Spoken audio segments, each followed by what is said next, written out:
Hello everyone. Let's continue the chapter with the new topic collision theory, and the next topic is also related to it. And काफ़ी सारे आपके जो concepts हैं वो collision theory के through explain हो जाएंगे. So अच्छे से समझना है आपको. Okay, collision theory consider क्या करती है?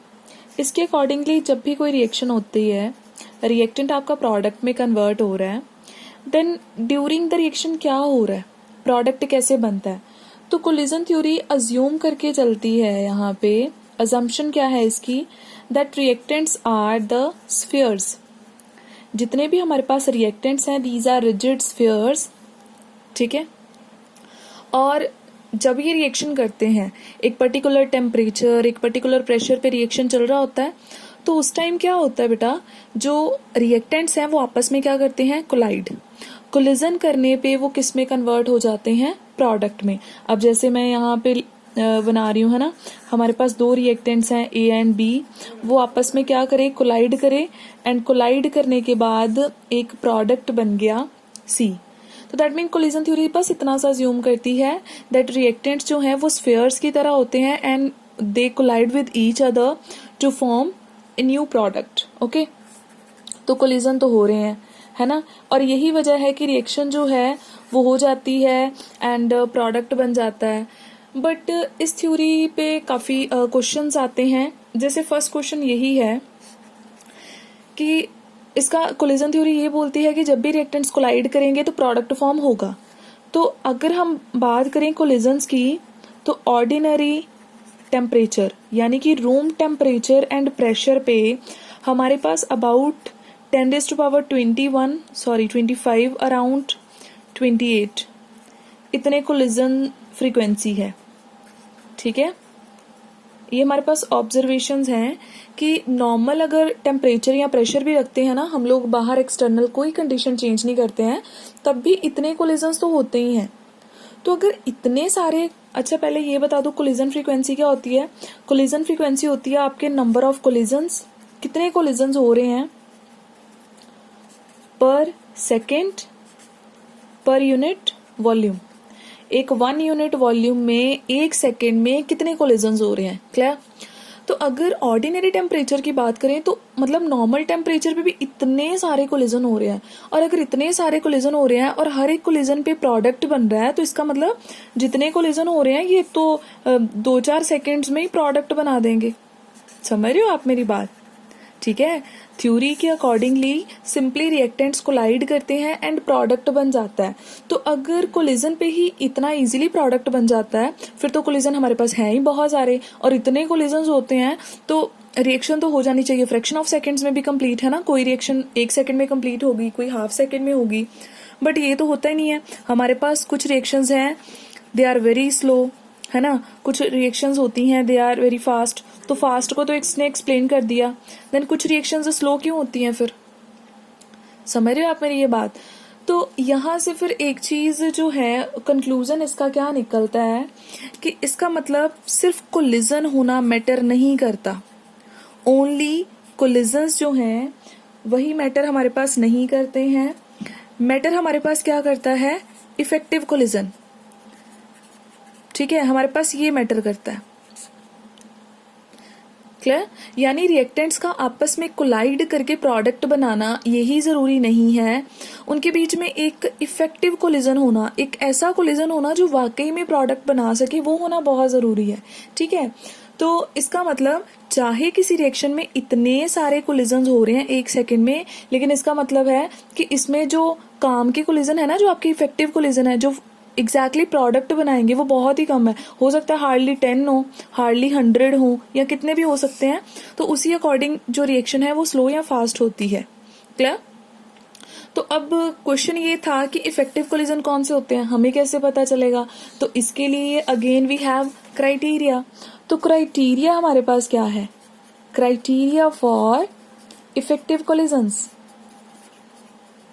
ठीक है, अब कौन कौन सा कोलिजन जो है वो इफेक्टिव होगा. तो अब यहाँ पे इफेक्टिव कोलिजन के लिए हमारे पास जो सबसे पहला फैक्टर आता है दैट इज एनर्जी. ठीक है।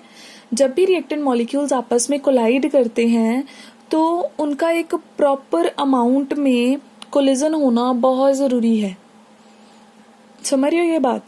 अब जैसे मैं यहाँ पे आपको एग्जांपल दे रही हूँ। आपको पता ही है जो कोल है, कोल इजीली ऑक्सीजन की प्रेजेंस में बर्न कर जाता है ना।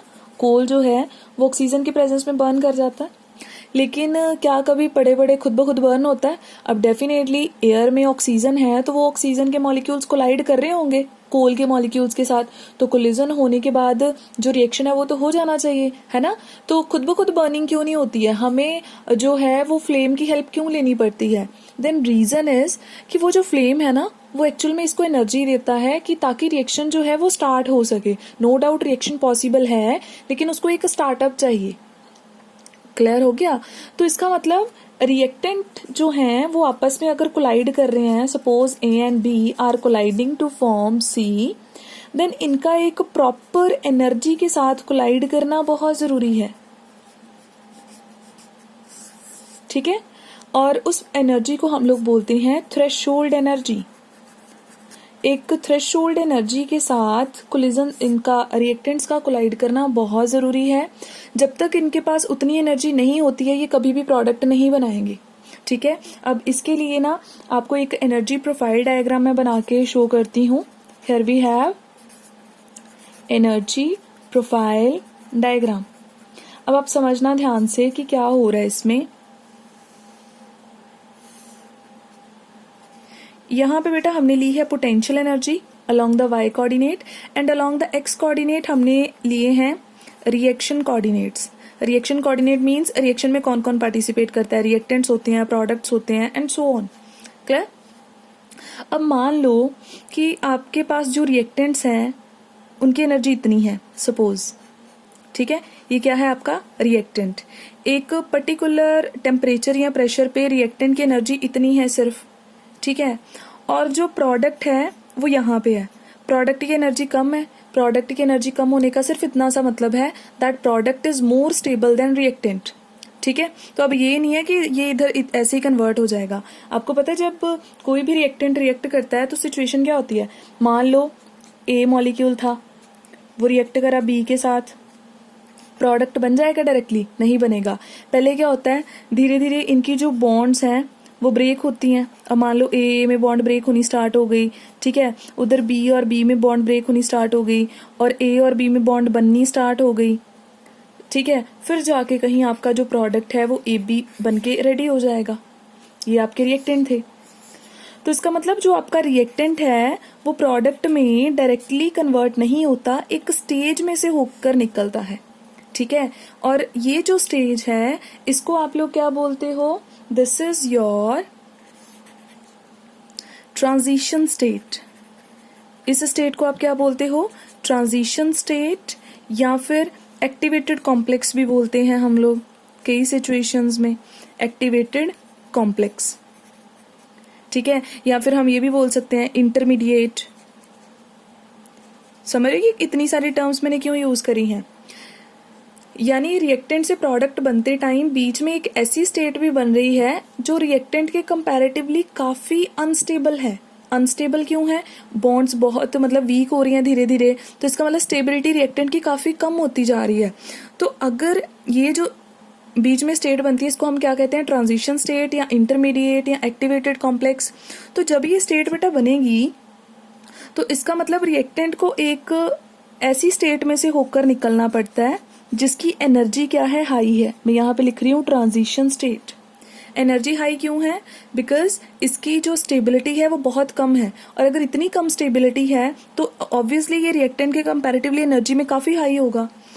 तो सिचुएशन क्या होनी चाहिए? सिचुएशन ये है कि अगर आपके रिएक्टेंट ने प्रोडक्ट में कन्वर्ट होना है तो उसको इस बैरियर से पास होकर निकलना पड़ेगा, फिर जाकर कहीं वो प्रोडक्ट में कन्वर्ट होगा। यहाँ तक क्लियर हो गया कि रिएक्टेंट क्या है, प्रोडक्ट क्या है, ट्रांजिशन स्टेट क्या है, और इसमें से पास होकर रिएक्टेंट को क्यों निकलना है। ठीक है।